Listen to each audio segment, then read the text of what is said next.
Welcome to Soft Hour Library. Tonight's story begins now. Close your eyes and rest. Chapter 43.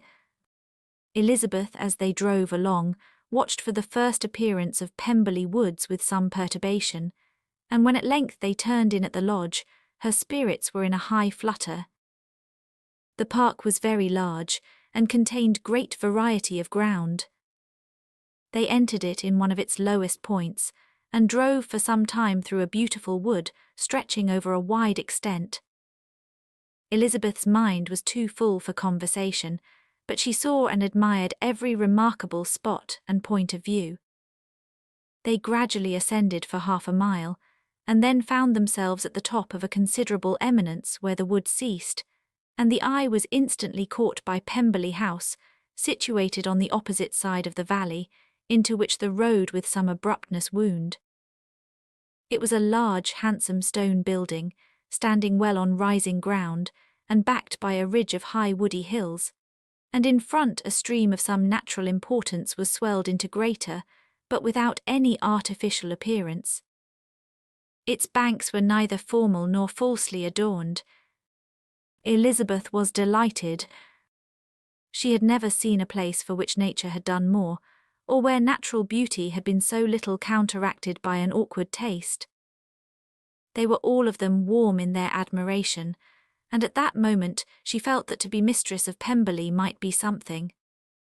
They descended the hill, crossed the bridge, and drove to the door, and while examining the nearer aspect of the house, all her apprehension of meeting its owner returned.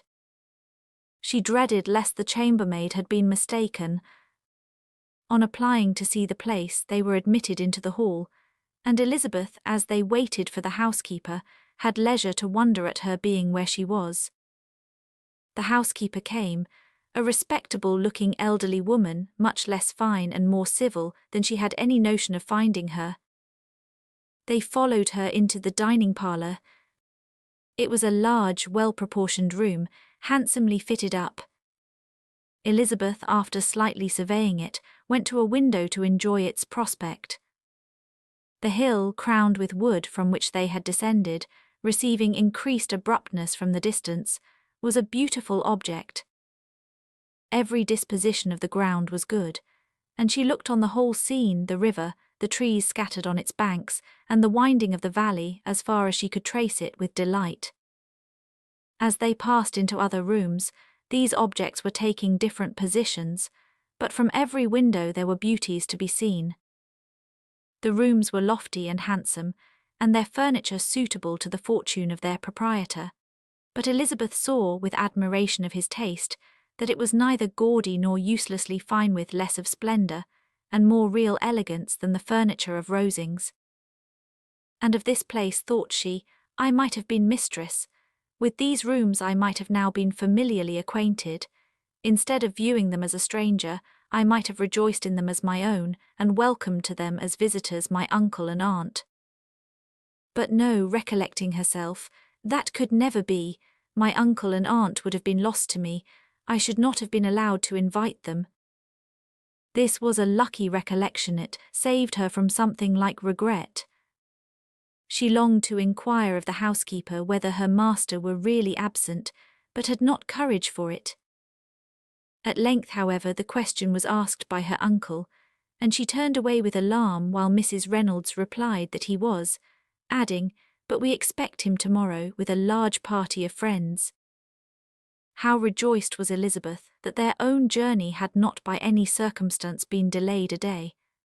Her aunt now called her to look at a picture. She approached and saw the likeness of Mr. Wickham, suspended amongst several other miniatures, over the mantelpiece. Her aunt asked her smilingly how she liked it. The housekeeper came forward and told them it was the picture of a young gentleman, the son of her late master's steward, who had been brought up by him at his own expense. He is now gone into the army, she added, but I am afraid he has turned out very wild. Mrs. Gardiner looked at her niece with a smile, but Elizabeth could not return it. "And that," said Mrs. Reynolds, pointing to another of the miniatures, "is my master, and very like him." It was drawn at the same time as the other about 8 years ago. I have heard much of your master's fine person, said Mrs. Gardiner, looking at the picture. It is a handsome face. But Lizzie, you can tell us whether it is like or not. Mrs. Reynolds' respect for Elizabeth seemed to increase on this intimation of her knowing her master. Does that young lady know Mr. Darcy? Elizabeth coloured and said, a little. And do not you think him a very handsome gentleman, ma'am? Yes, very handsome. I am sure I know none so handsome, but in the gallery upstairs you will see a finer, larger picture of him than this. This room was my late master's favourite room, and these miniatures are just as they used to be then. He was very fond of them. This accounted to Elizabeth for Mr. Wickham's being among them. Mrs. Reynolds then directed their attention to one of Miss Darcy, drawn when she was only 8 years old. And is Miss Darcy as handsome as her brother? Said Mr. Gardiner. Oh yes, the handsomest young lady that ever was seen, and so accomplished. She plays and sings all day long. In the next room is a new instrument just come down for her present from my master. She comes here tomorrow with him. Mr. Gardiner, whose manners were easy and pleasant, encouraged her communicativeness by his questions and remarks. Mrs. Reynolds, either from pride or attachment, had evidently great pleasure in talking of her master and his sister. Is your master much at Pemberley in the course of the year? Not so much as I could wish, sir, but I dare say he may spend half his time here, and Miss Darcy is always down for the summer months. Except, thought Elizabeth, when she goes to Ramsgate. If your master would marry, you might see more of him. Yes, sir, but I do not know when that will be. I do not know who is good enough for him. Mr. and Mrs. Gardiner smiled. Elizabeth could not help saying, it is very much to his credit, I am sure, that you should think so. I say no more than the truth, and what everybody will say that knows him, replied the other. Elizabeth thought this was going pretty far, and she listened with increasing astonishment as the housekeeper added, I have never had a cross word from him in my life, and I have known him ever since he was 4 years old. This was praise of all others most extraordinary, most opposite to her ideas. That he was not a good-tempered man had been her firmest opinion. Her keenest attention was awakened, she longed to hear more, and was grateful to her uncle for saying, there are very few people of whom so much can be said. You are lucky in having such a master. Yes, sir, I know I am. If I were to go through the world, I could not meet with a better. But I have always observed that they who are good-natured when children are good-natured when they grow up, and he was always the sweetest-tempered, most generous-hearted boy in the world. Elizabeth almost stared at her. Can this be Mr. Darcy, thought she. His father was an excellent man, said Mrs. Gardiner. Yes, ma'am, that he was indeed, and his son will be just like him, just as affable to the poor. Elizabeth listened, wondered, doubted, and was impatient for more. Mrs. Reynolds could interest her on no other point. She related the subjects of the pictures, the dimensions of the rooms, and the price of the furniture in vain. Mr. Gardiner, highly amused by the kind of family prejudice to which he attributed her excessive commendation of her master, soon led again to the subject, and she dwelt with energy on his many merits as they proceeded together up the great staircase. He is the best landlord and the best master, said she, that ever lived. Not like the wild young men nowadays, who think of nothing but themselves. There is not one of his tenants or servants but what will give him a good name. Some people call him proud, but I am sure I never saw anything of it. To my fancy, it is only because he does not rattle away like other young men. In what an amiable light does this place him, thought Elizabeth. This fine account of him, whispered her aunt as they walked, is not quite consistent with his behaviour to our poor friend. Perhaps we might be deceived. That is not very likely. Our authority was too good. On reaching the spacious lobby above, they were shown into a very pretty sitting room, lately fitted up with greater elegance and lightness than the apartments below, and were informed that it was but just done to give pleasure to Miss Darcy, who had taken a liking to the room, when last at Pemberley. "He is certainly a good brother," said Elizabeth, as she walked towards one of the windows. Mrs. Reynolds anticipated Miss Darcy's delight when she should enter the room. "And this is always the way with him," she added. "Whatever can give his sister any pleasure is sure to be done in a moment. There is nothing he would not do for her." The picture gallery and 2 or 3 of the principal bedrooms were all that remained to be shown. In the former were many good paintings, but Elizabeth knew nothing of the art, and from such as had been already visible below, she had willingly turned to look at some drawings of Miss Darcy S. in crayons, whose subjects were usually more interesting, and also more intelligible. In the gallery there were many family portraits, but they could have little to fix the attention of a stranger. Elizabeth walked on in quest of the only face whose features would be known to her. At last it arrested her, and she beheld a striking resemblance of Mr. Darcy, with such a smile over the face as she remembered to have sometimes seen when he looked at her. She stood several minutes before the picture in earnest contemplation, and returned to it again before they quitted the gallery. Mrs. Reynolds informed them that it had been taken in his father's lifetime. There was certainly at this moment, in Elizabeth's mind, a more gentle sensation towards the original than she had ever felt in the height of their acquaintance. The commendation bestowed on him by Mrs. Reynolds was of no trifling nature. What praise is more valuable than the praise of an intelligent servant? As a brother, a landlord, a master, she considered how many people's happiness were in his guardianship, how much of pleasure or pain it was in his power to bestow, how much of good or evil must be done by him.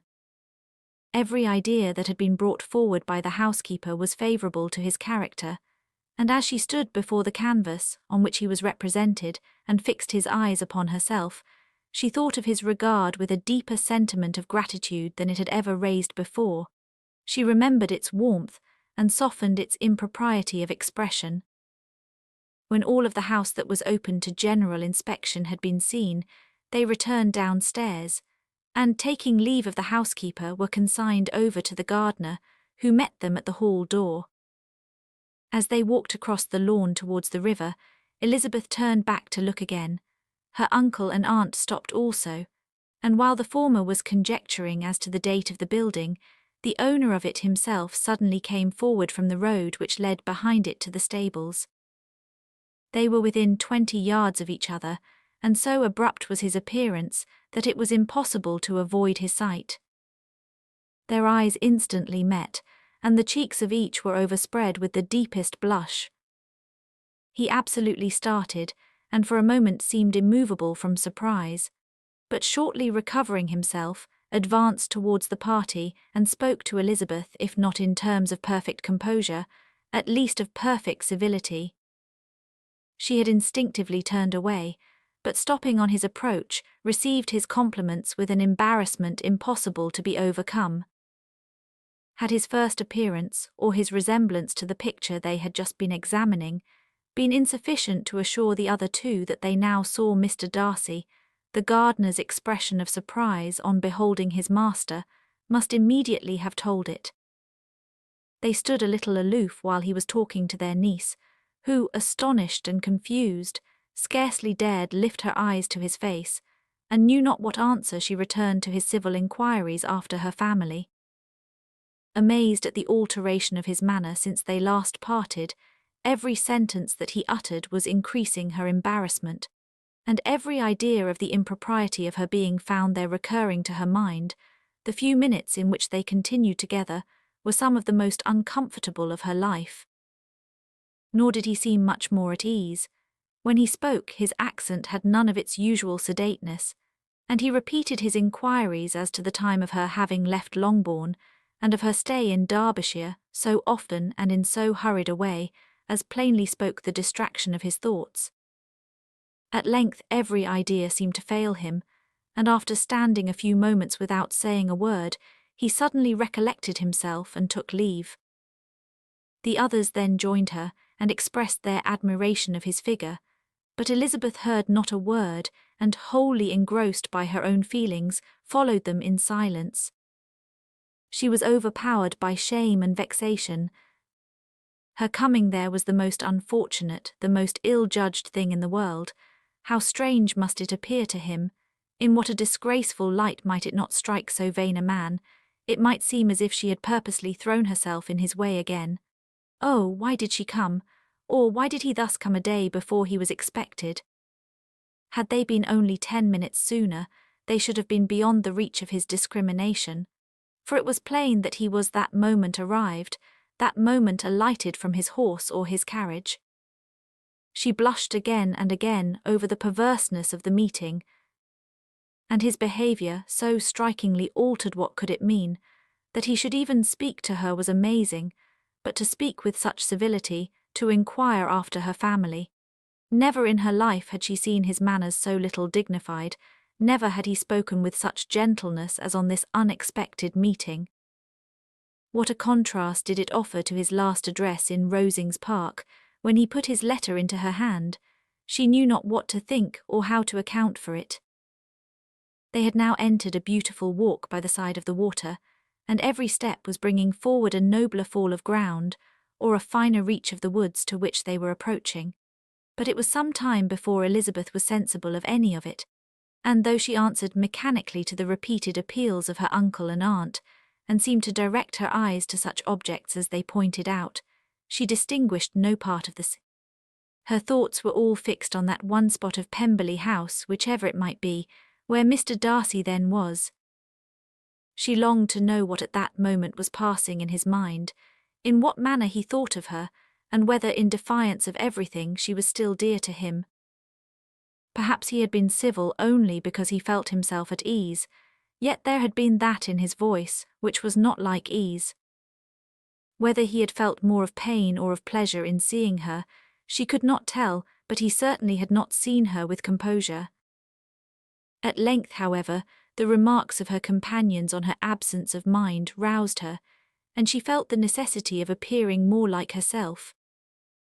They entered the woods, and bidding adieu to the river for a while, ascended some of the higher grounds, whence, in spots where the opening of the trees gave the eye power to wander, were many charming views of the valley, the opposite hills, with the long range of woods overspreading many, and occasionally part of the stream.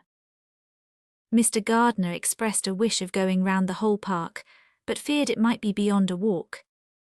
With a triumphant smile they were told that it was 10 miles round.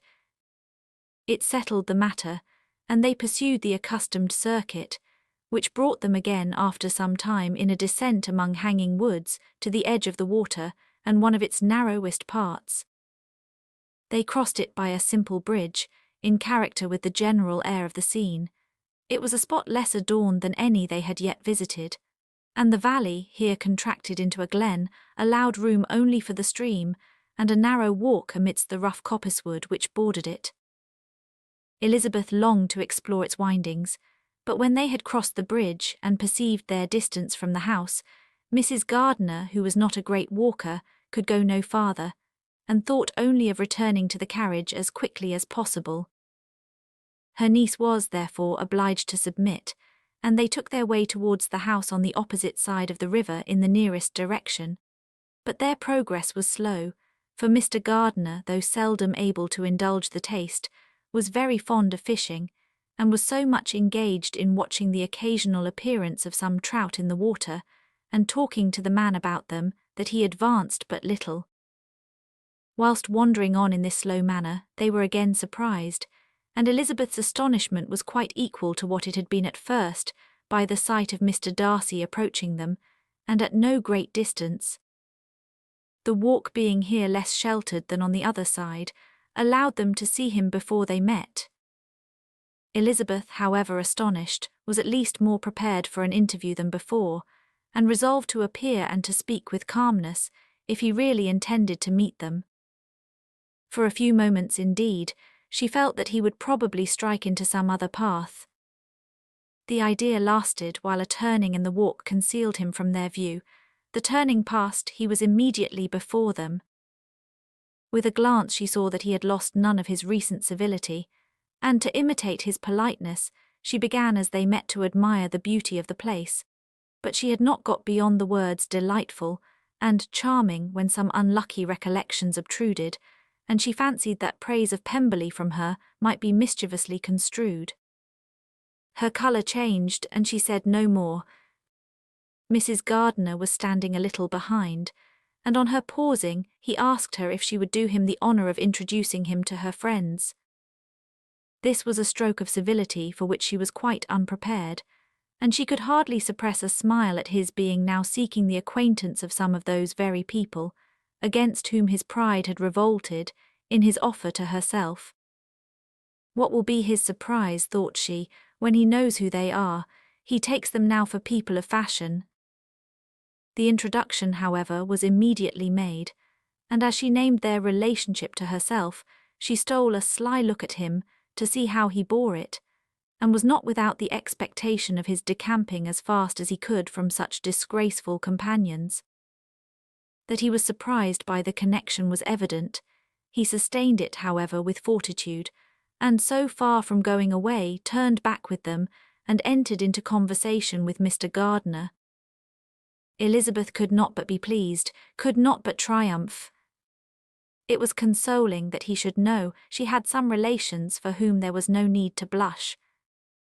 She listened most attentively to all that passed between them, and gloried in every expression, every sentence of her uncle, which marked his intelligence, his taste, or his good manners. The conversation soon turned upon fishing, and she heard Mr. Darcy invite him with the greatest civility to fish there as often as he chose, while he continued in the neighbourhood, offering at the same time to supply him with fishing tackle, and pointing out those parts of the stream where there was usually most sport. Mrs. Gardiner, who was walking arm in arm with Elizabeth, gave her a look expressive of her wonder. Elizabeth said nothing, but it gratified her exceedingly. The compliment must be all for herself. Her astonishment, however, was extreme, and continually was she repeating, "Why is he so altered? From what can it proceed? It cannot be for me, it cannot be for my sake that his manners are thus softened. My reproofs at Hunsford could not work such a change as this. It is impossible that he should still love me." After walking some time in this way, the two ladies in front, the two gentlemen behind, on resuming their places, after descending to the brink of the river for the better inspection of some curious water plant, there chanced to be a little alteration. It originated in Mrs. Gardiner, who, fatigued by the exercise of the morning, found Elizabeth's arm inadequate to her support, and consequently preferred her husband's. Mr. Darcy took her place by her niece, and they walked on together. After a short silence the lady first spoke. She wished him to know that she had been assured of his absence before she came to the place, and accordingly began by observing that his arrival had been very unexpected, for your housekeeper, she added, informed us that you would certainly not be here till tomorrow, and indeed, before we left Bakewell, we understood that you were not immediately expected in the country.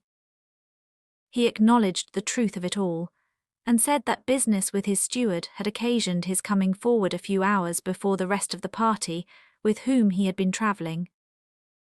They will join me early tomorrow, he continued, and among them are some who will claim an acquaintance with you, Mr. Bingley and his sisters. Elizabeth answered only by a slight bow. Her thoughts were instantly driven back to the time when Mr. Bingley's name had been last mentioned between them, and if she might judge from his complexion, his mind was not very differently engaged. There is also one other person in the party, he continued after a pause, who more particularly wishes to be known to you. Will you allow me, or do I ask too much, to introduce my sister to your acquaintance during your stay at Lambton? The surprise of such an application was great indeed. It was too great for her to know in what manner she acceded to it. She immediately felt that whatever desire Miss Darcy might have of being acquainted with her must be the work of her brother, and without looking farther it was satisfactory. It was gratifying to know that his resentment had not made him think really ill of her. They now walked on in silence, each of them deep in thought. Elizabeth was not comfortable, that was impossible, but she was flattered and pleased. His wish of introducing his sister to her was a compliment of the highest kind. They soon outstripped the others, and when they had reached the carriage, Mr. and Mrs. Gardiner were half a quarter of a mile behind. He then asked her to walk into the house, but she declared herself not tired, and they stood together on the lawn. At such a time much might have been said, and silence was very awkward. She wanted to talk, but there seemed an embargo on every subject. At last she recollected that she had been travelling, and they talked of Matlock and Dovedale with great perseverance. Yet time and her aunt moved slowly, and her patience and her ideas were nearly worn out before the tete-a-tete was over. On Mr. and Mrs. Gardiner's coming up, they were all pressed to go into the house and take some refreshment, but this was declined, and they parted on each side with the utmost politeness. Mr. Darcy handed the ladies into the carriage, and when it drove off, Elizabeth saw him walking slowly towards the house. The observations of her uncle and aunt now began, and each of them pronounced him to be infinitely superior to anything they had expected. "He is perfectly well behaved, polite and unassuming," said her uncle. "There is something a little stately in him, to be sure," replied her aunt, "but it is confined to his air, and is not unbecoming. I can now say with the housekeeper that though some people may call him proud, I have seen nothing of it. I was never more surprised than by his behaviour to us. It was more than civil, it was really attentive, and there was no necessity for such attention. His acquaintance with Elizabeth was very trifling." "To be sure, Lizzie," said her aunt, "he is not so handsome as Wickham, or rather he has not Wickham's countenance, for his features are perfectly good." "But how came you to tell us that he was so disagreeable?"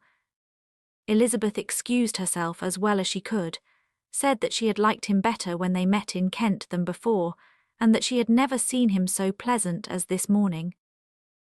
"But perhaps he may be a little whimsical in his civilities," replied her uncle.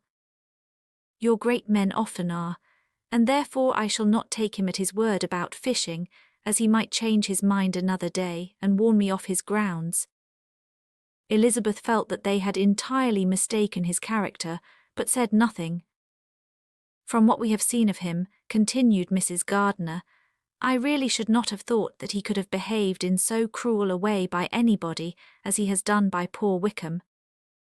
He has not an ill-natured look. On the contrary, there is something pleasing about his mouth when he speaks. And there is something of dignity in his countenance that would not give one an unfavourable idea of his heart. But to be sure, the good lady who showed us the house did give him a most flaming character. I could hardly help laughing aloud sometimes.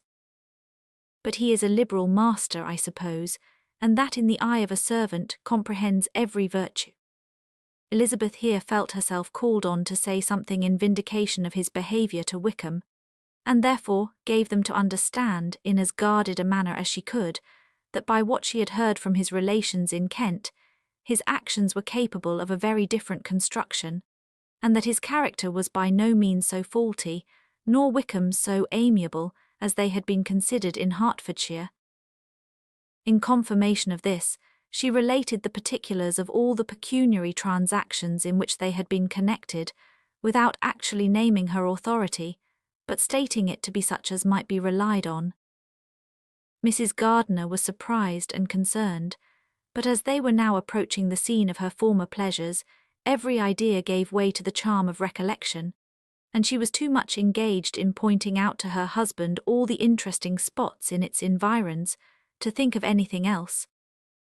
Fatigued as she had been by the morning's walk, they had no sooner dined than she set off again in quest of her former acquaintance, and the evening was spent in the satisfactions of an intercourse renewed after many years' discontinuance.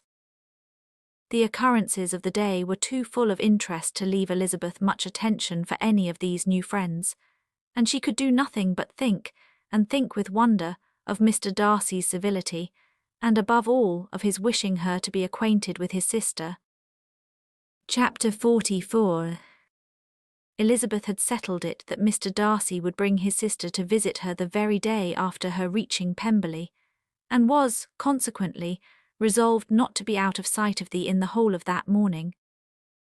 But her conclusion was false, for on the very morning after their own arrival at Lambton these visitors came. They had been walking about the place with some of their new friends, and were just returned to the inn to dress themselves for dining with the same family, when the sound of a carriage drew them to a window, and they saw a gentleman and lady in a curricle driving up the street. Elizabeth, immediately recognizing the livery, guessed what it meant, and imparted no small degree of surprise to her relations, by acquainting them with the honour which she expected. Her uncle and aunt were all amazement, and the embarrassment of her manner as she spoke, joined to the circumstance itself, and many of the circumstances of the preceding day, opened to them a new idea on the business. Nothing had ever suggested it before, but they now felt that there was no other way of accounting for such attentions from such a quarter than by supposing a partiality for their niece. While these newly born notions were passing in their heads, the perturbation of Elizabeth's feelings was every moment increasing. She was quite amazed at her own discomposure, but amongst other causes of disquiet, she dreaded lest the partiality of the brother should have said too much in her favour, and more than commonly anxious to please, she naturally suspected that every power of pleasing would fail her. She retreated from the window, fearful of being seen, and as she walked up and down the room, endeavouring to compose herself, saw such looks of inquiring surprise in her uncle and aunt as made everything worse. Miss Darcy and her brother appeared, and this formidable introduction took place. With astonishment did Elizabeth see that her new acquaintance was at least as much embarrassed as herself. Since her being at Lambton, she had heard that Miss Darcy was exceedingly proud, but the observation of a very few minutes convinced her that she was only exceedingly shy. She found it difficult to obtain even a word from her beyond a monosyllable. Miss Darcy was tall and on a larger scale than Elizabeth, and though little more than 16, her figure was formed and her appearance womanly and graceful. She was less handsome than her brother, but there was sense and good humour in her face, and her manners were perfectly unassuming and gentle. Elizabeth, who had expected to find in her as acute and unembarrassed an observer as ever Mr. Darcy had been, was much relieved by discerning such different feelings. They had not been long together before Darcy told her that Bingley was also coming to wait on her, and she had barely time to express her satisfaction and prepare for such a visitor, when Bingley's quick step was heard on the stairs, and in a moment he entered the room. All Elizabeth's anger against him had been long done away, but had she still felt any, it could hardly have stood its ground against the unaffected cordiality with which he expressed himself on seeing her again. He inquired in a friendly, though general, way after her family, and looked and spoke with the same good-humoured ease that he had ever done. To Mr. and Mrs. Gardiner, he was scarcely a less interesting personage than to herself. They had long wished to see him. The whole party before them, indeed, excited a lively attention. The suspicions which had just arisen of Mr. Darcy and their niece directed their observation towards each with an earnest, though guarded, inquiry, and they soon drew from those inquiries the full conviction that one of them at least knew what it was to love. Of the lady's sensations they remained a little in doubt, but that the gentleman was overflowing with admiration was evident enough. Elizabeth, on her side, had much to do. She wanted to ascertain the feelings of each of her visitors, she wanted to compose her own, and to make herself agreeable to all, and in the latter object, where she feared most to fail, she was most sure of success, for those to whom she endeavoured to give pleasure were prepossessed in her favour. Bingley was ready, Georgiana was eager, and Darcy determined to be pleased. In seeing Bingley, her thoughts naturally flew to her sister, and oh, how ardently did she long to know whether any of his were directed in a like manner. Sometimes she could fancy that he talked less than on former occasions, and once or twice pleased herself with the notion that, as he looked at her, he was trying to trace a resemblance. But though this might be imaginary, she could not be deceived as to his behaviour to Miss Darcy, who had been set up as a rival to Jane. No look appeared on either side that spoke particular regard. Nothing occurred between them that could justify the hopes of his sister. On this point she was soon satisfied, and 2 or 3 little circumstances occurred ere they parted, which in her anxious interpretation denoted a recollection of Jane, not untinctured by tenderness, and a wish of saying more that might lead to the mention of her, had he dared. He observed to her at a moment when the others were talking together, and in a tone which had something of real regret, that it was a very long time since he had had the pleasure of seeing her, and before she could reply he added, "It is above 8 months. We have not met since the 26th of November, when we were all dancing together at Netherfield." Elizabeth was pleased to find his memory so exact, and he afterwards took occasion to ask her, when unattended to by any of the rest, whether all her sisters were at Longbourn. There was not much in the question, nor in the preceding remark, but there was a look and a manner which gave them meaning. It was not often that she could turn her eyes on Mr. Darcy himself, but whenever she did catch a glimpse she saw an expression of general complacence, and in all that he said she heard an accent so far removed from hauteur or disdain of his companions, as convinced her that the improvement of manners which she had yesterday witnessed, however temporary its existence might prove, had at least outlived one day. When she saw him thus seeking the acquaintance, and courting the good opinion of people with whom any intercourse a few months ago would have been a disgrace, when she saw him thus civil not only to herself, but to the very relations whom he had openly disdained, and recollected their last lively scene in Hunsford Parsonage, the difference, the change was so great, and struck so forcibly on her mind, that she could hardly restrain her astonishment from being visible. Never, even in the company of his dear friends at Netherfield, or his dignified relations at Rosings, had she seen him so desirous to please, so free from self-consequence or unbending reserve, as now, when no importance could result from the success of his endeavours, and when even the acquaintance of those to whom his attentions were addressed would draw down the ridicule and censure of the ladies both of Netherfield and Rosings.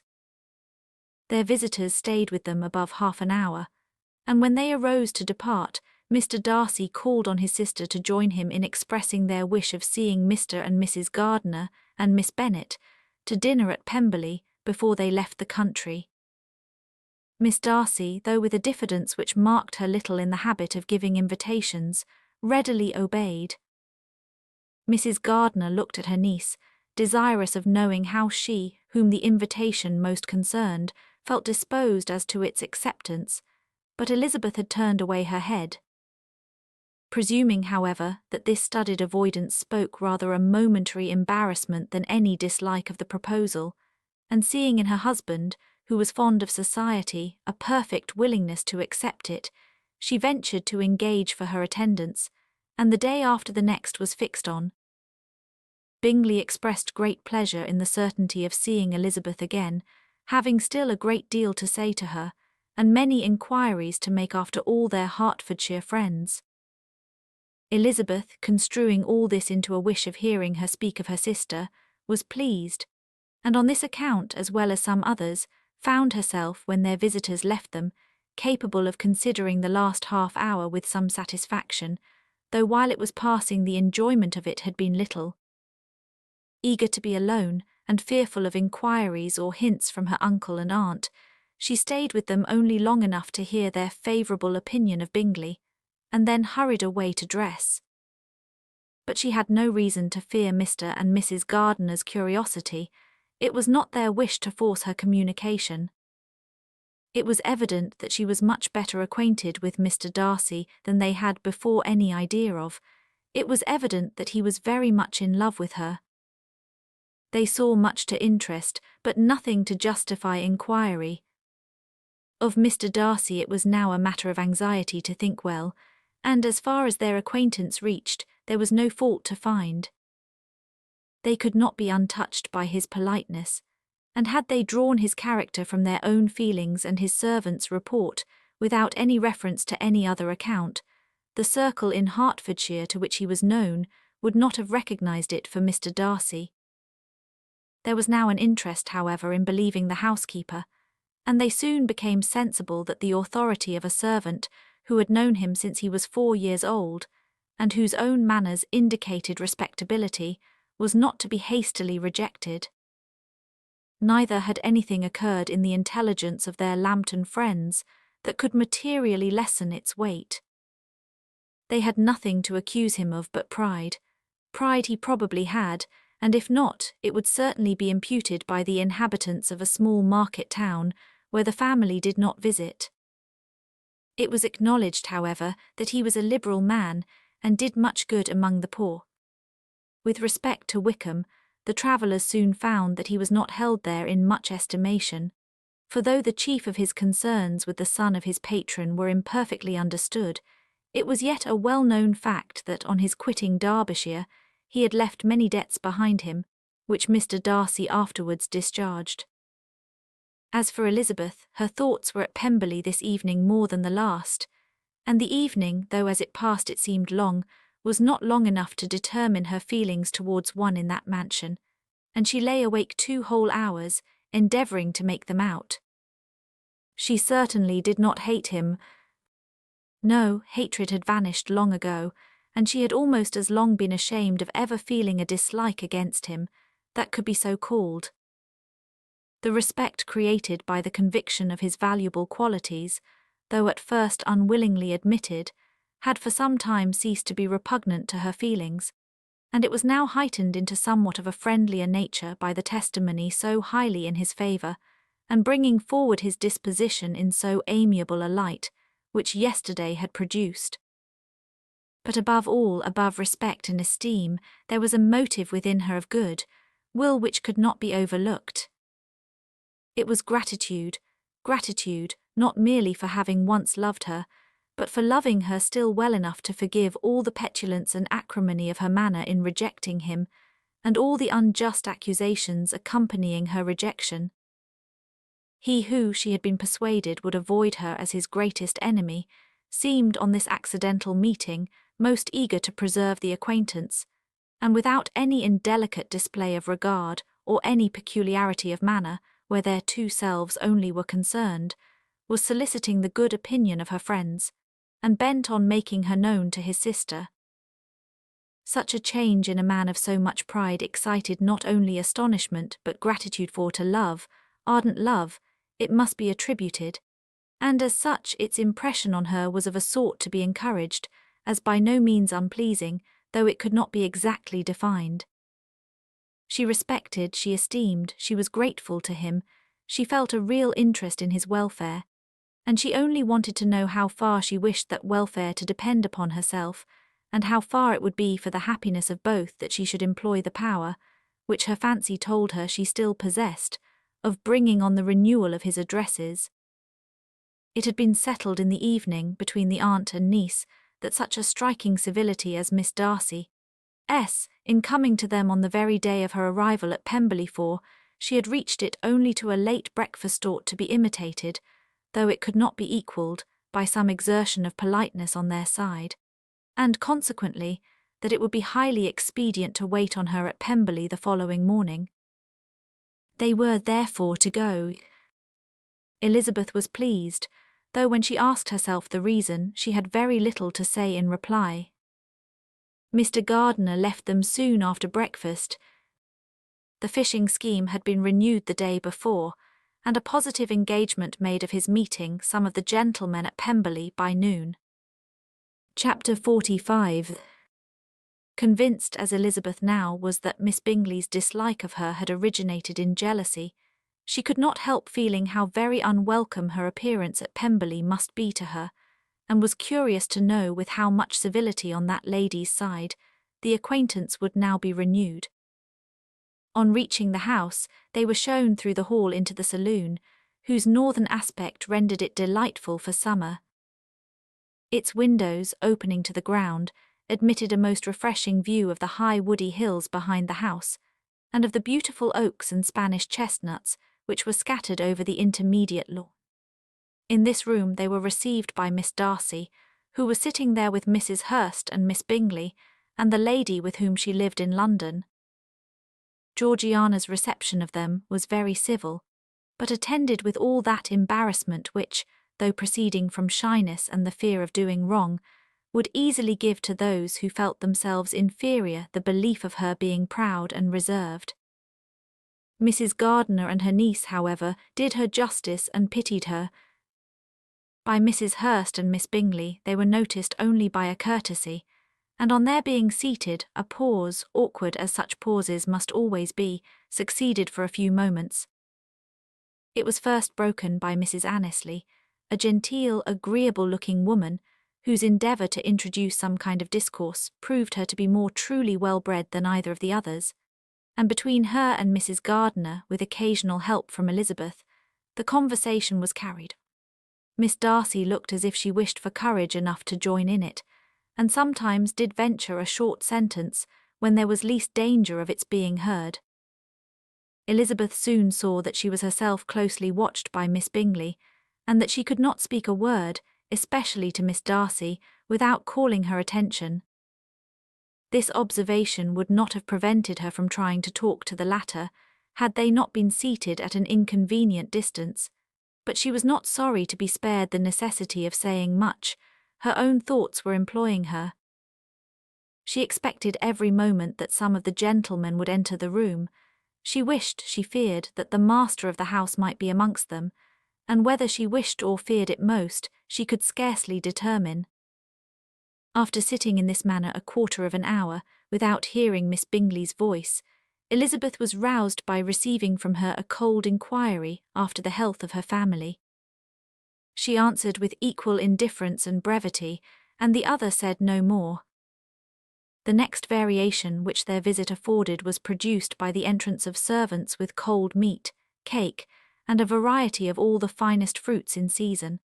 But this did not take place till after many a significant look and smile from Mrs. Annesley to Miss Darcy had been given, to remind her of her post.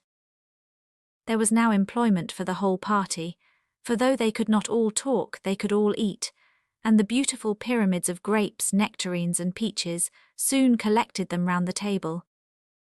While thus engaged, Elizabeth had a fair opportunity of deciding whether she most feared or wished for the appearance of Mr. Darcy, by the feelings which prevailed on his entering the room, and then, though but a moment before she had believed her wishes to predominate, she began to regret that he came. He had been some time with Mr. Gardiner, who, with 2 or 3 other gentlemen from the house, was engaged by the river, and had left him only on learning that the ladies of the family intended a visit to Georgiana that morning. No sooner did he appear than Elizabeth wisely resolved to be perfectly easy and unembarrassed, a resolution the more necessary to be made, but perhaps not the more easily kept, because she saw that the suspicions of the whole party were awakened against them, and that there was scarcely an eye which did not watch his behaviour when he first came into the room.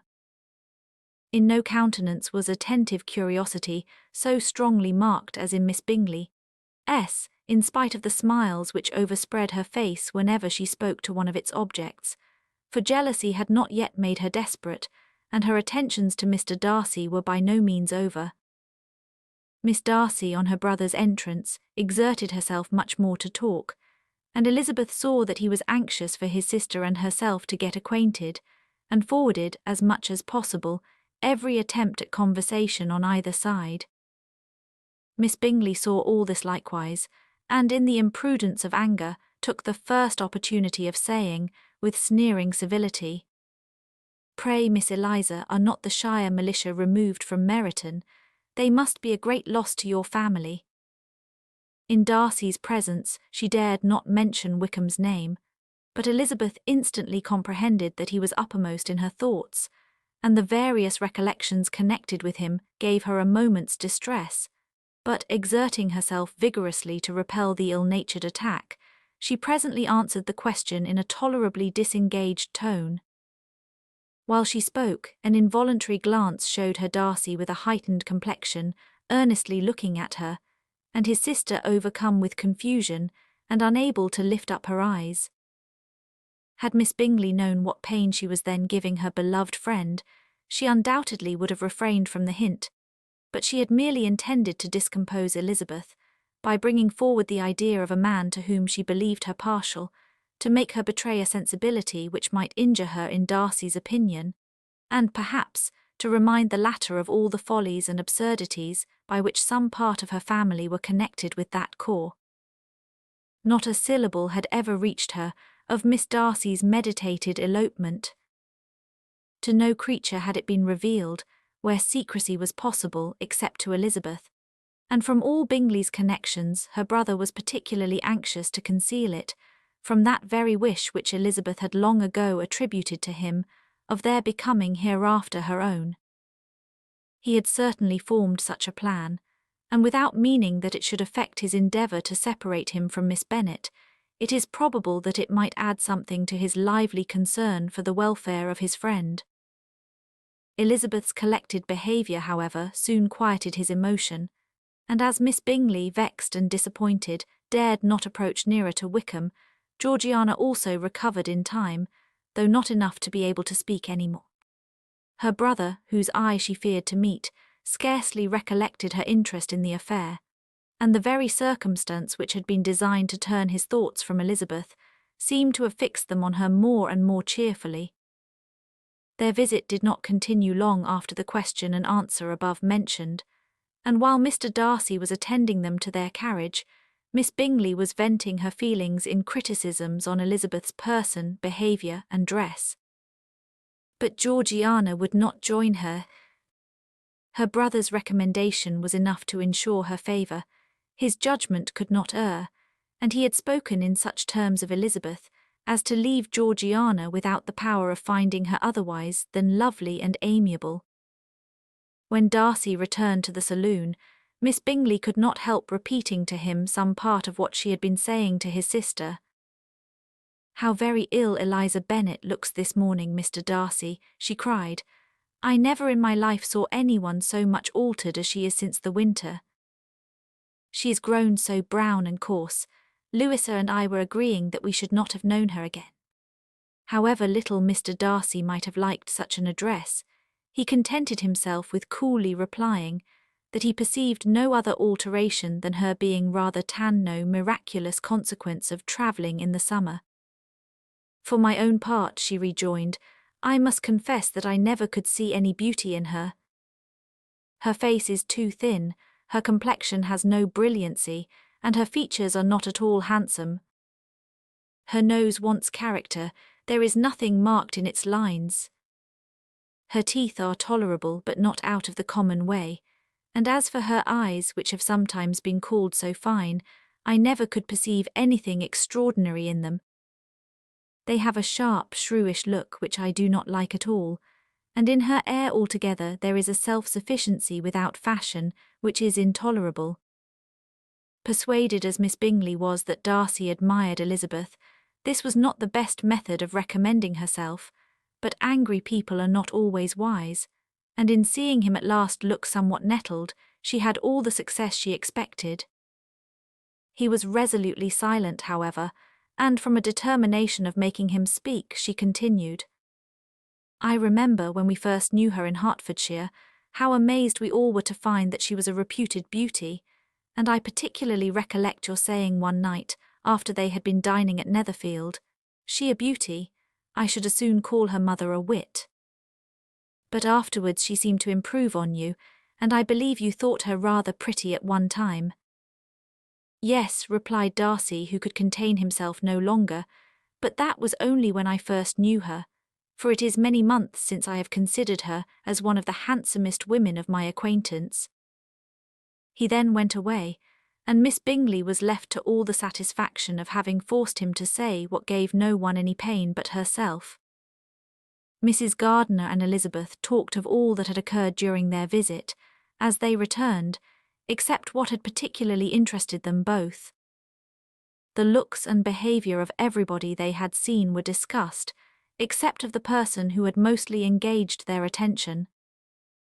They talked of his sister, his friends, his house, his fruit, of everything but himself, yet Elizabeth was longing to know what Mrs. Gardiner thought of him, and Mrs. Gardiner would have been highly gratified by her niece's beginning the subject.